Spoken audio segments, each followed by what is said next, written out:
Yo, what is going on, ladies and gentlemen? Listen, today we're going to be talking about a pretty controversial anime. It is Tokyo Ghoul. A lot of people love it, a lot of people hate it, a lot of people love it but hate certain aspects, and honestly, we kind of agree with all of it. So, we're going to go break it down and talk about Tokyo Ghoul, watching it in 2024.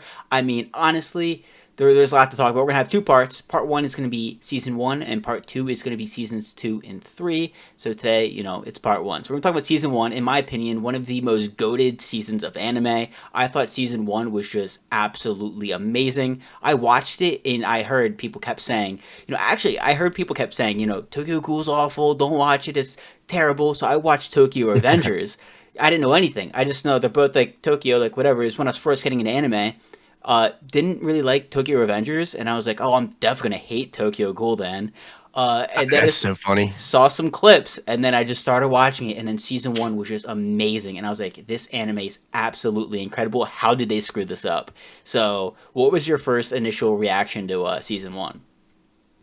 I thought like the world building and like the story itself was really, really good. Like they pretty rapidly introduce you to like different characters and like different like dynamics. Like you have Hide and Nishio, who like still play a pretty big role into season two, at least where I'm at. Like they're still around.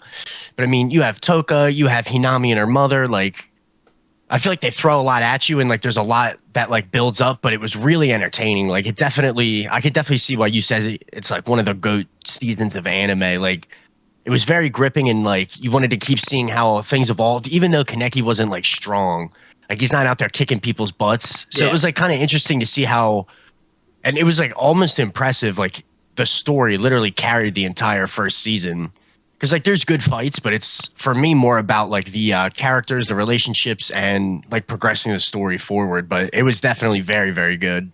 Like you were saying, the story kind of carried season one. I think just everything was just on point. I think the story was absolutely amazing. I thought the animation was very cool. I thought the characters were awesome. I thought, meet Kaneki, he's sick. We got his best friend who seems really awesome as well. You see Rize, you see the people at the coffee shop, and you're like, wow, these are some really amazing people, really awesome dynamics and relationships. I like how, Kaneki wasn't like, he wasn't strong in the beginning, but he also, I feel like, I didn't think he was pathetic though. Usually they go too far with trying to make the main character super weak and pathetic and just awful, so then it makes their build up even better. And I feel like that they didn't really make him pathetic. It was more like realistic. It was more like there's these ghouls, they're horrible, they're really the boogeyman. They're like scary. You know what I mean? People fear them.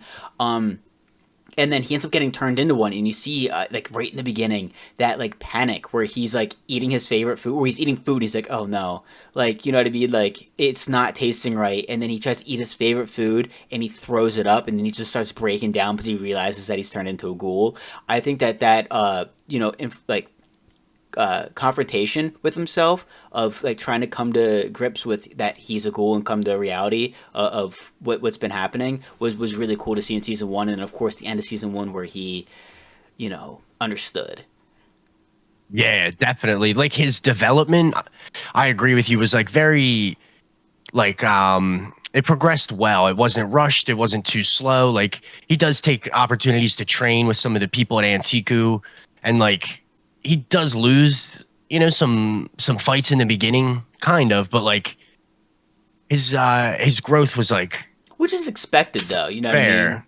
Yeah, it wasn't like too lopsided. So that was cool to watch, but like also the growth of other characters, like they introduced them at the right times, I feel like, and then Kaneki gradually gets stronger as those bigger characters, those other players are introduced, which feels like natural. So I thought it was really well done and good characters, dude. Like Toka, she's really sick through the whole thing. Like I think she's a good friend, even though she's very like tsundere like, but she's cool.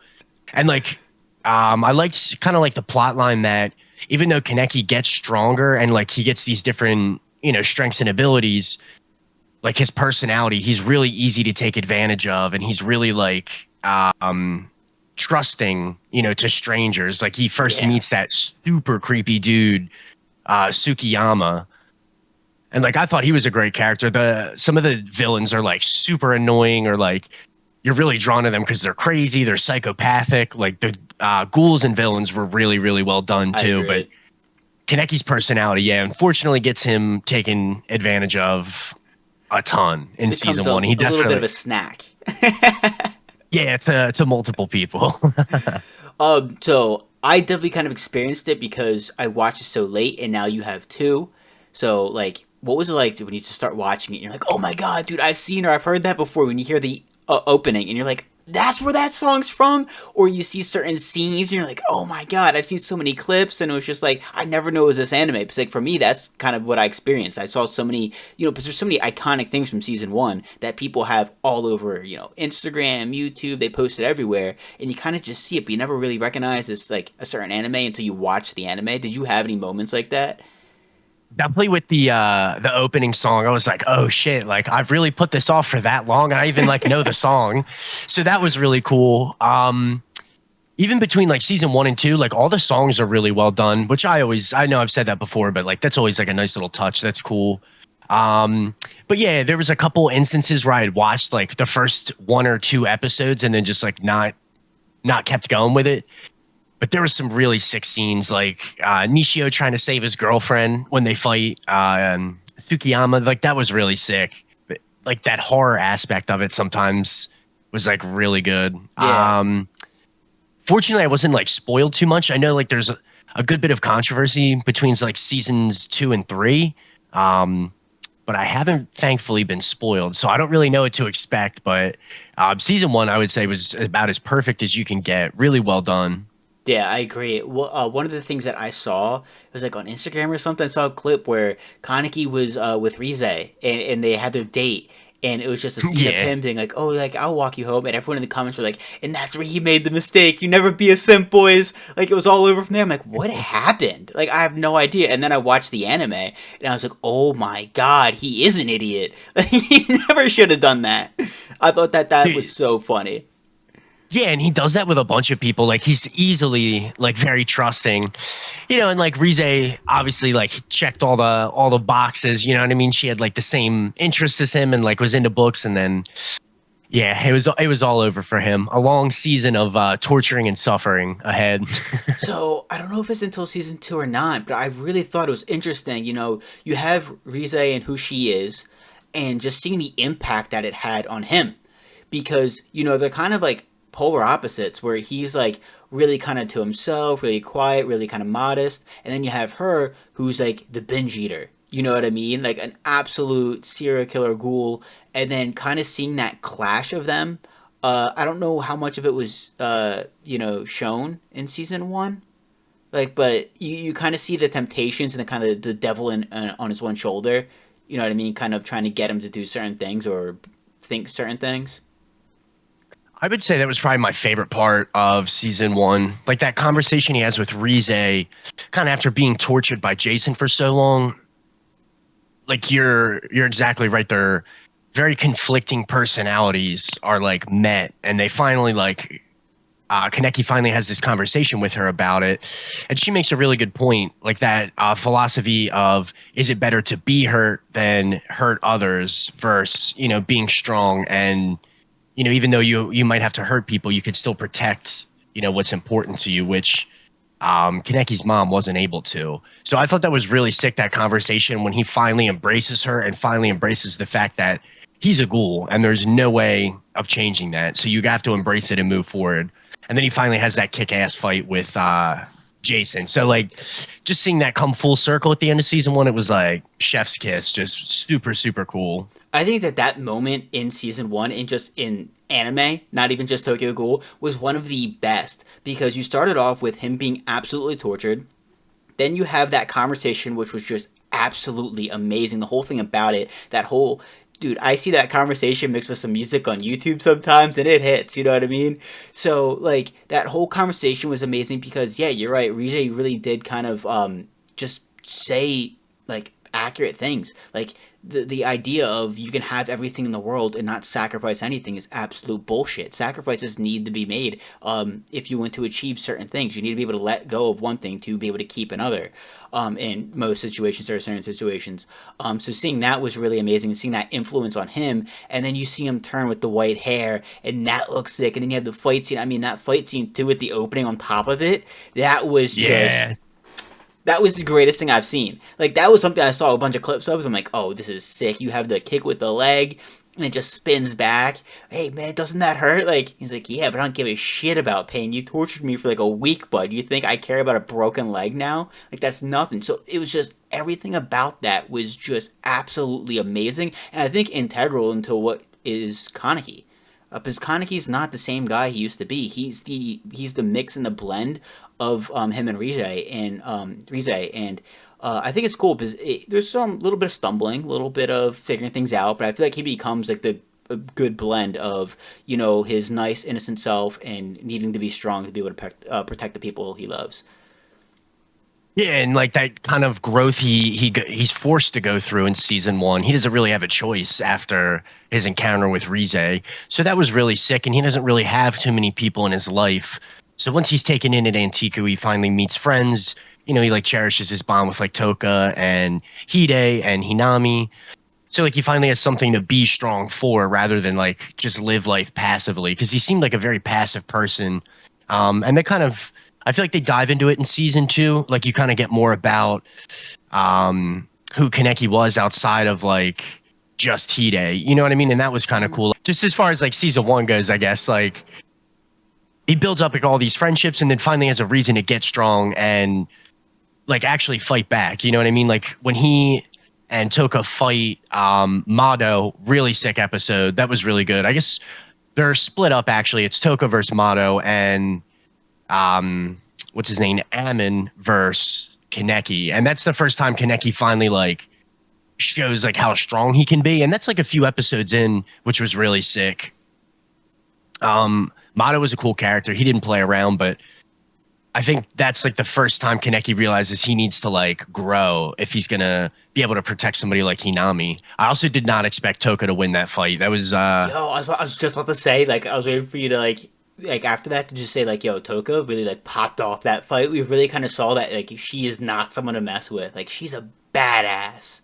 She's sick. yeah, she was like the MVP of season one for me. She was a great character and like just strong enough to like lead Kaneki for a while. Like the introduction of her brother too towards the end of season one was really sick and I love like that. yeah, that was another like plot point. It was like, oh shit, her family and like the backstory with her family.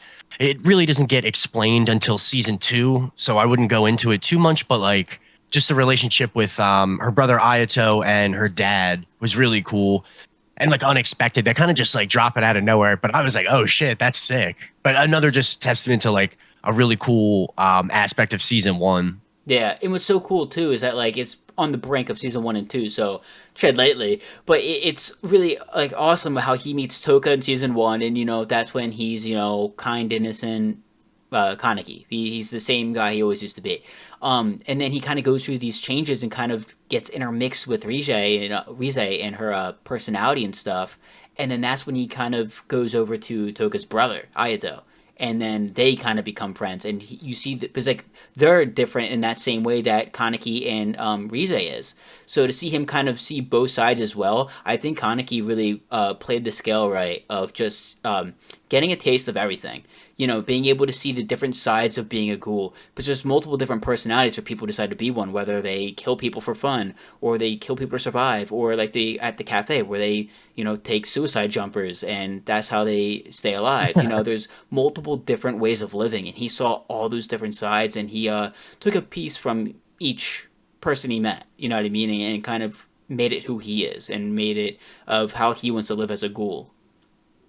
Yeah, his growth is tremendous, but I think all of that is just because he meets so many different people, so many like people that do take an interest in him and care about him other than just like trying to eat him. You know what I mean? After he like kind of proves his strength, and steps like naturally get stronger and some of these people can't really beat him, like almost befriend him.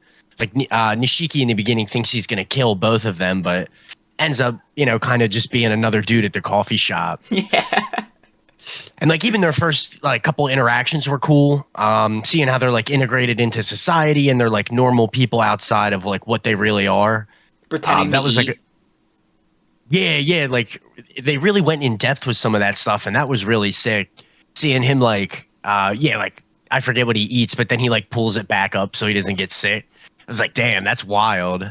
I think that's the right there is the biggest problem people have with Tokyo Ghoul is that it's such an in-depth story. It's so detailed and told so like amazingly.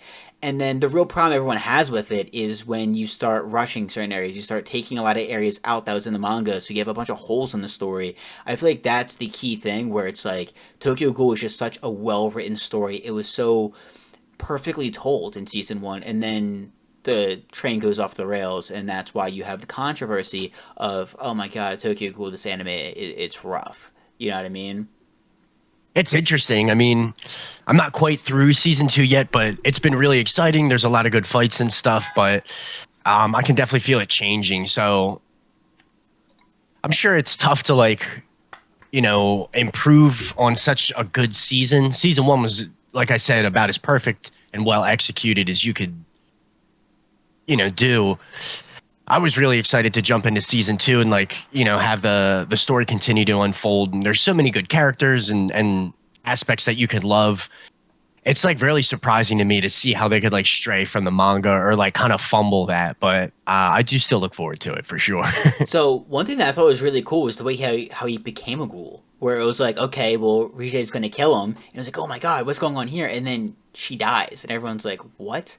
And then I forget, does the doctor know she's a ghoul when he does the Yeah, surgery? Yeah, so it was like that whole controversy where the doctor knew, but then didn't really, we had to kind of keep it a secret, and Kaneki kind of got out. Um, and then it was just like the whole mystery of, well, you really think that was an accident? You really think randomly, coincidentally, some construction material fell on her, from a crane? Like something's up there. There's like another story behind that. There was like this really intriguing way of how he became a ghoul, and then the whole mystery surrounding it. I thought that was awesome too. it was really interesting because the whole time and well into season 2, like this mystery that surrounds Rize is kind of interesting. She's really, really super strong. Like that, she had previously been in a different ward and was like really strong there. So it's surprising to see that she moves to the 20th ward and is like binge eating there. And then she, just gets crushed by some steel beam. She gets killed like rather unspectacularly. But everybody's like surprised to, smell Rize in Kaneki or see her powers. And yeah, it was just kind of cool to see like how he becomes this ghoul. He has no say in it. And the doctor, I would assume he knows that one-eyed ghouls and like half ghouls are much stronger than regular ghouls, but like he says, I'll take responsibility for it, whether he lives or dies or it's good or bad. So yeah, he thrusts Kaneki into this whole diabolical situation. Yeah, pretty much. I thought the whole idea with the wards too is really cool. I thought that added like an element to like because like some of it is kind of like creepy and like horror type thing. I thought the whole idea with like wards made it really kind of like Gotham City type. You know what I mean? Where you kind of have the Yeah, world under this, where these ghouls mixed in and like they're scary. Like I said, they're the boogeyman. They're killing people. You don't know who they are. You can't trust anybody. And you have these different wards of different levels of danger. I thought all of that was such an awesome touch. it's really well done. Like you have this underworld aspect to it almost, like where they have the Colosseums where Sukiyama like you know I guess feasts on people or makes people kill each other. Like they have these wild like parties and stuff. And it seems like there's like a lot of people that are in on it, despite the outside surface and what you see like outside the coffee shop. So I thought that aspect was really cool and like giving it, yeah, that ward feel was very appropriate. It kind of kept that like horror aspect almost. Yeah, because we see a lot of that, like the underground. You had people where like not even like just humans, but like ghouls who were like buying people and buying ghouls and eating and all this different stuff. They're doing a lot of sketchy stuff, which is interesting because then the humans are turning ghouls into weapons. You know what I mean? So like there's like a whole lot of like underground stuff going on, and it was cool that we also dived into that and like that was a thing. I thought that was really cool. Yeah, and they continue to explore that into season 2, but like the CCG and how they're turning like Kagunes into weapons and like giving them to certain investigators. That was really cool. And I think it gives them like almost a bit more of a dynamic where they're turning, former ghouls into weapons and then using it against each other.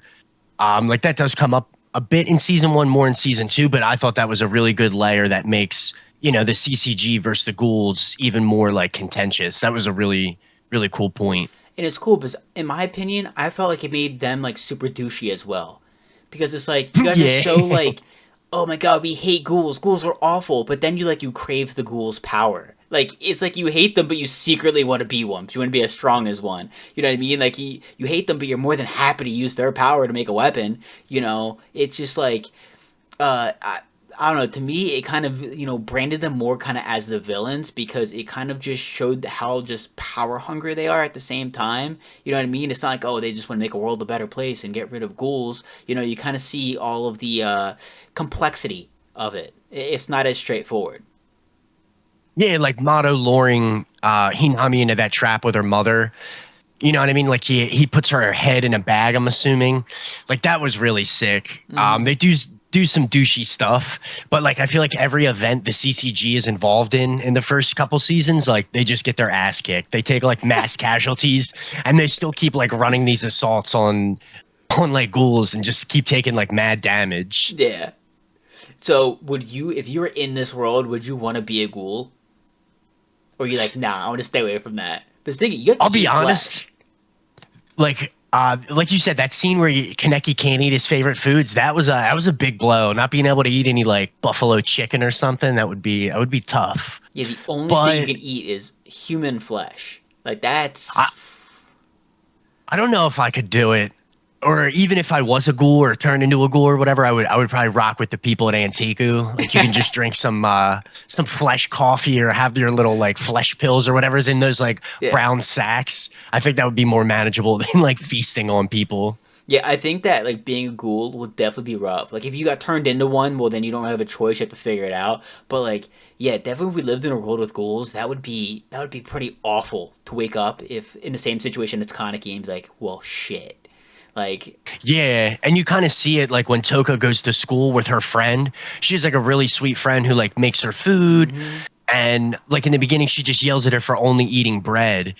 But then she's like ends up eating her food and like throws up in the bathroom, and like you have to hide that whole aspect of being a ghoul and not being able to eat. And it's cool they do touch on that. Like socially, you have to eat sometimes so you don't look weird. Oh, And oh it my was god, like, damn. Toka too. That's like what made Toka, in my opinion, because like Toka really comes off, especially in the beginning, as like really cold and kind of like mean. But then like you see that side of her where she like has a heart, where her friend is like so precious to her, and she's like, I'm gonna devour this food even though it's gonna make me horribly sick. You know what I mean? Yeah, Just so her friend's happy. I thought that that was really awesome. I was like, that's so sweet of her. yeah, Toka Rock. She was definitely my favorite character in season one. And like when she eats Kaneki when they're fighting Tsukiyama, it was like that was another really sick scene where she like puts her fake super cold feelings aside. Yeah, I mean, there was a lot in season one to really love, and I mean, in just Tokyo Ghoul in general to love. I mean, a lot of the characters, the whole idea, regardless of how the progression is in the season two and three, the story's still there. You know what I mean? So, like I said, I think that's why a lot of people had a problem with it because the manga is so good, and then you switch, and that's why like for me personally, like this is one of the situations where it's a bit weird and it's like unorthodox, but that's why I don't like reading the manga and watching anime. I'd rather just watch the anime because then it becomes that comparison. And then like for us, Mhm. if we're not reading the manga and we're just watching the anime, it's not that bad to a certain extent. But if you read the manga and then you watch the anime, I feel like that's where it gets a lot of hate because you have this beautiful story that is so well written and told, and you have these American amazing characters, and then it just gets an anime, and then you start ripping chunks out, you start speeding through things, and then you don't explain stuff, and it's just like that's rough. But other than that, I mean, season one didn't have any of those problems. I thought it was absolutely flawless, absolutely amazing. Really kind of broke. I was watching it and I was just like, dude, like this is the greatest. How do they mess this up? It's really hard to kind of see, but then you end up watching some more of it, and it's still really good. We're gonna get more into that in season and part two with season two and season three. I don't think we're gonna have like too much bad to say. I feel like we're still gonna have a lot of positives. Like they're still great seasons, to a certain extent. But definitely awesome. I do not regret watching it at all. I think it was a great decision. And them talking about remaking it again, first of all, kind of annoying because like you had a shot and you fucked up. You know what I mean? Do you deserve a second Yeah. shot to make more money? But if they do remake it, I'm 100% gonna watch it. Do not remake season one though. Like that's gold. You won. Don't touch it. season 2, season 3, that's where you can touch it and kind of go back and fix. But if they remake it, I'm stoked. Yeah, I'm really excited to see if they remake it, and I'll definitely be watching it. As long as they don't change, yeah, like you said, too much from season one. I don't think they really need to touch anything, but they could definitely spice up some of the animation scenes. And when was this? 2014, I guess. I think so. All right, so 2014. So that's 10 years ago. The animation's still good. I wouldn't trash it or say it's bad, but it would be cool to see, with like new just like the new styles and technology that they have to see how they do it. Nah, season one was really dope, and like I really like in the beginning and at the credits. I think it's the credits. They'll show you like manga panels or like covers from books. I thought that was sweet. And then season two does like those watercolor pictures of. Yeah, those are cool. I was like, yo, they put so much effort and detail into like just the credit scenes. So like that was really sick. And I do intend on reading the manga after I finish the anime just to like see the art style because I hear it's really dope. And everyone's like, "Oh, you have to read the manga." So like, I don't want to spoil anything, but like, I definitely will. I definitely will read it after I finish watching the anime for sure. I can't wait to see what you have to say about the manga because I feel like you're gonna read the manga and you're like, "This is incredible. They really did fuck over the anime." But I never read the Yeah, manga. I don't know, so I feel like I'd love to hear your point of view of it after reading the manga. Being like, did they really do the anime that dirty, or what? You know what I mean? But sometimes, anime fans were passionate. You know what I mean? Sometimes, it's not as bad as how it's told, how everyone says it is. So, definitely interested to hear about that. But, yeah, part two's coming out soon. Seasons 2 and 3, we're gonna be talking about it. If you haven't watched Tokyo Ghoul, highly suggest watching it. It is amazing. It is awesome. Tell a friend to watch it. I mean, I don't think you're gonna regret season 1 definitely. at least. But that is it. Peace. Sweet. Peace.